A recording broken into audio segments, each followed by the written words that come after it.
Welcome to Counter-Apologetics.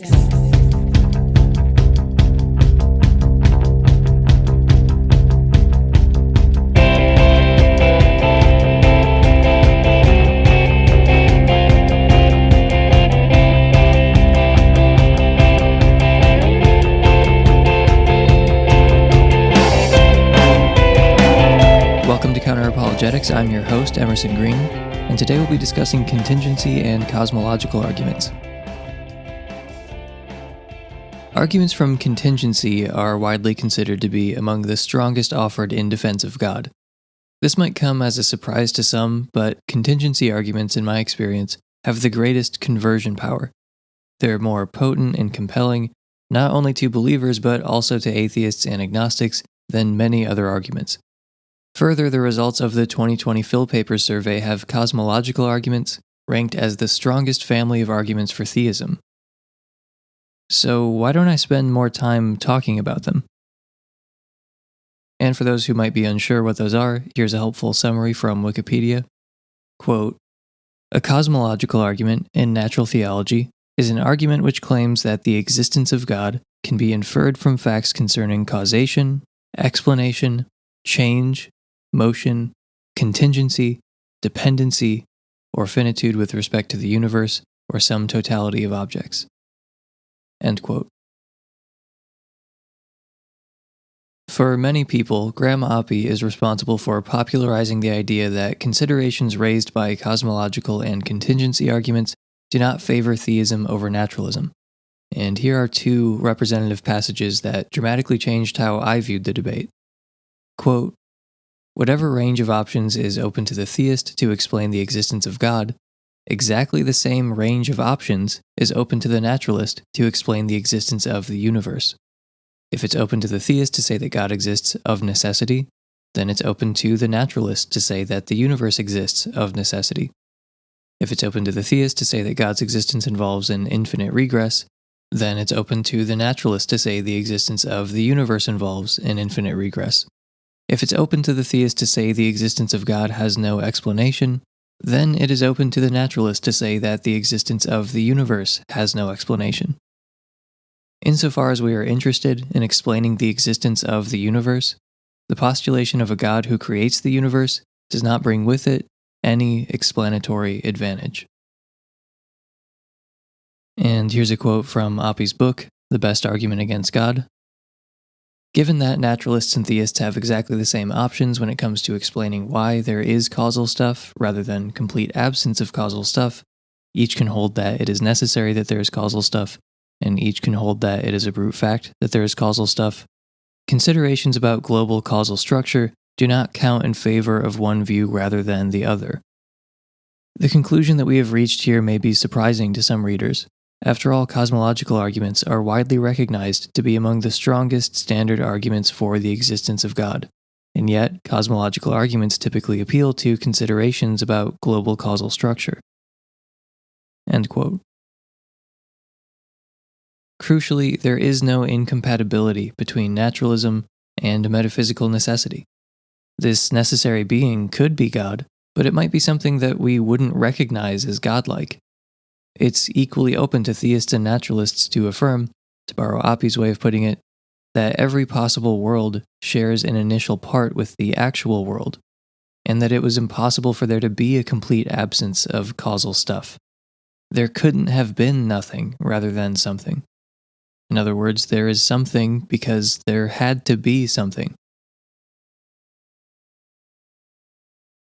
Atheists who ask the question, "Who created God?" are often mocked by theists and other atheists alike. Asking the question, "But to what does God owe his explanation?" is just a bad question. God, according to many believers, is a necessary being. Furthermore, God is commonly taken to be, or be intimately involved in, the first cause. So asking why he exists is to misunderstand that we've arrived at the end of the causal chain. We've reached the universal common ancestor of causal history. As Oppy rightly points out, there's no reason the common ancestor of causal history must be a god. There may very well be a metaphysical necessity, but it's simply untrue that this all men call God. In other words, we could happily go along with theists as they advance this line of reasoning. We could agree that contingent things depend ultimately on a necessary foundation, but take the nature of this foundational reality to be quite different from a theistic God. How can a contingency argument be an argument against naturalism if naturalists can go along with everything being said? And as an aside, theists don't need to think of God as a metaphysical necessity. Some do, some don't. And the same holds true for atheists in the natural order. Oppy's original point is the main reason I don't spend much time worrying about this kind of argument. Whatever range of options is open to the theist to explain the existence of God, exactly the same range of options is open to the naturalist to explain the existence of nature. There's no reason a necessary foundation couldn't be a part of the natural order. In fact, Oppy goes on the offensive and argues that the naturalist has a more parsimonious theory than the theist, and we should thus prefer the naturalistic option here. All I'm trying to establish is that whatever range of options is open to the theist to explain existence, exactly the same range of options is open to the naturalist as well. A closely interrelated reason, which will be familiar to many, is found in the critique of Stage II arguments. William Rowe divided the argument from contingency into two stages.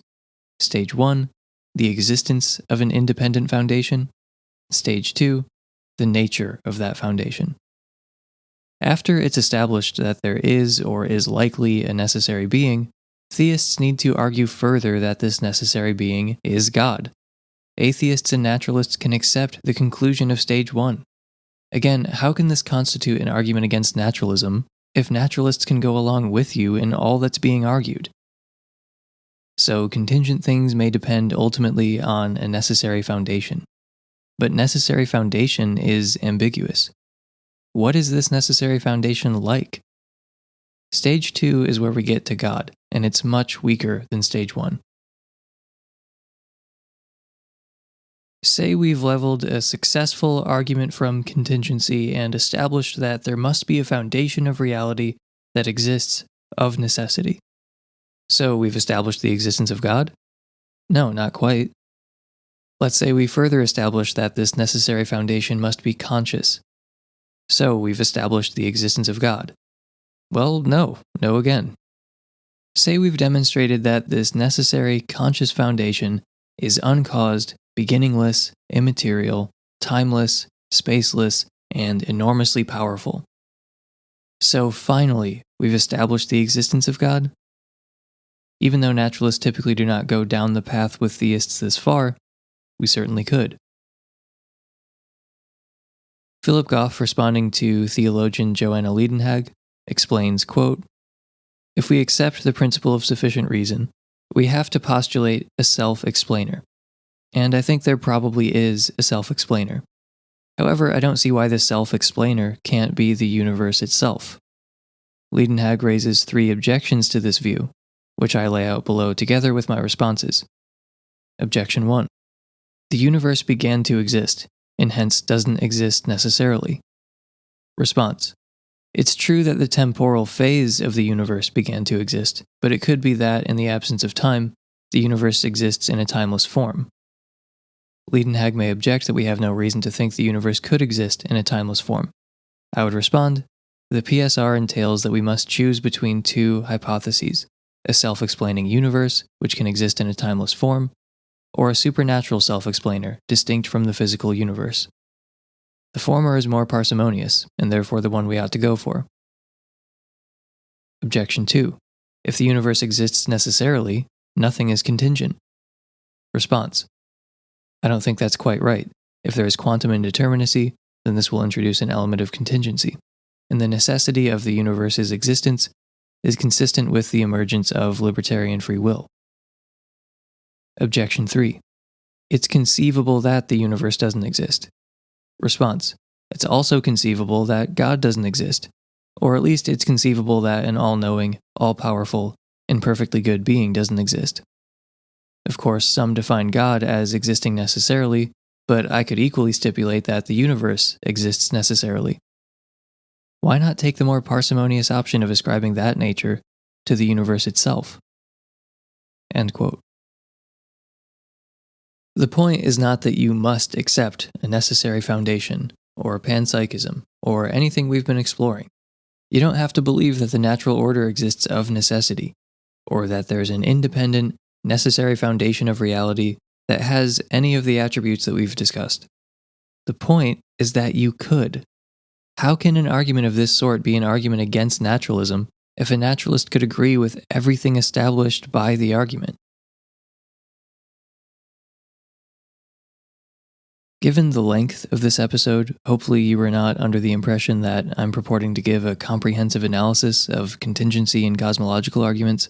I also haven't addressed common objections to this line of reasoning, for example, arbitrary limits, or accounting for how certain events in God's creation correspond to natural events, or how something may still constitute evidence against a particular view, even if it's compatible with that view. Those and many others are points well worth discussing.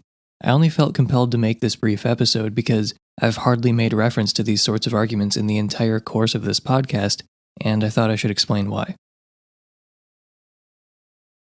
Something I really like about philosophy is that it can give you the words to clearly express something that you felt but couldn't really figure out how to say. I used to get very frustrated with apologists who would act as if "why is there something rather than nothing" was some kind of irresolvable problem, but only for atheists. Oppy and Rowe's work helped me explain why.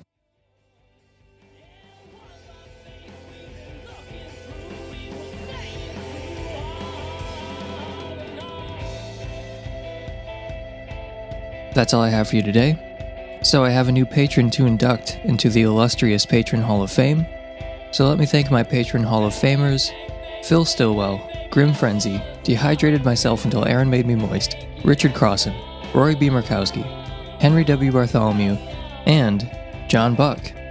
Welcome to the Patron Hall of Fame. And you can support this show on a per-episode basis at patreon.com/counter, where you can get early access to every episode and access to bonus episodes. If you don't have the money to support on Patreon but you still want to be tortured for eternity, you can follow our social media on Twitter and Facebook, subscribe on YouTube, leave a 5-star review, or tell your friends about the podcast. You can also subscribe to and leave a review of our sister show, Walden Pod. Our theme music was written and performed by the band Whalers. The song is called Magic Tricks and was used with permission. Thank you for joining me today. I've been Emerson Green, and I'll talk to you next time.